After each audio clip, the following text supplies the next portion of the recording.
again, at the Pentecostal church, they receive their communion once every month. But we as Catholics receive ours during every Mass. I want to ask why. Could you please help us to understand why Catholics take communion at every celebration of Holy Mass? I want to address this question of why we take communion at every Mass by looking at, again, a story.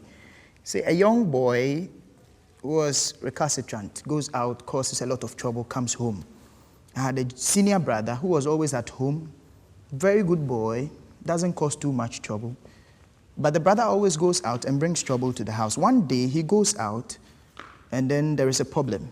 Somebody dies and it looks like all hands point to this boy as the one who has murdered the person. So the police followed him to the house. When they got to the house, the brother asks, what has happened? He says, they are after me because they think I have killed someone. And in fact, it is true. I was the one who killed the person, but I was influenced by drugs.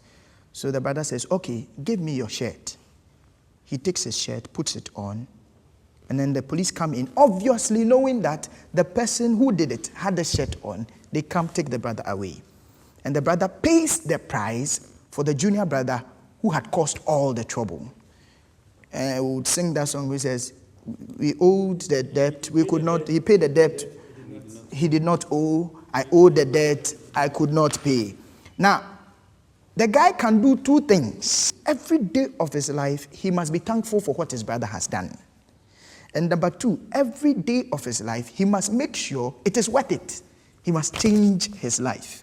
But these two things can happen only when every day of his life, he recalls what his brother has done for him. Now, there is a link between the death of Jesus on the cross and the sacrifice of the Mass.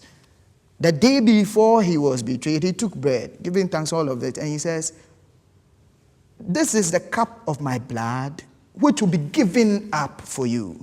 This is my body, which will be broken for you. Will be. Looking to what is going to happen the next day on the cross.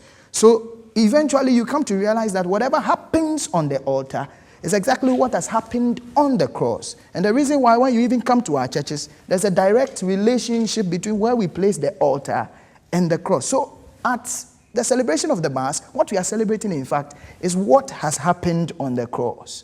So we don't want to remember him once a month. What he has done for us is so much. We want to remember him every day. We want to eat and take him and feel him every day. And Paul says it. He says it in his letter to the Corinthians, 1 Corinthians 11, 25 to 26, where he says that as often as you do this, you bring to mind his death, which occurred on the cross, obviously. You remember his death. As often as we do it, remember what he did. Meanwhile, when you read Acts of the Apostles chapter 2, verse 46, it is clear that the disciples met every day. And when they met every day, they broke bread.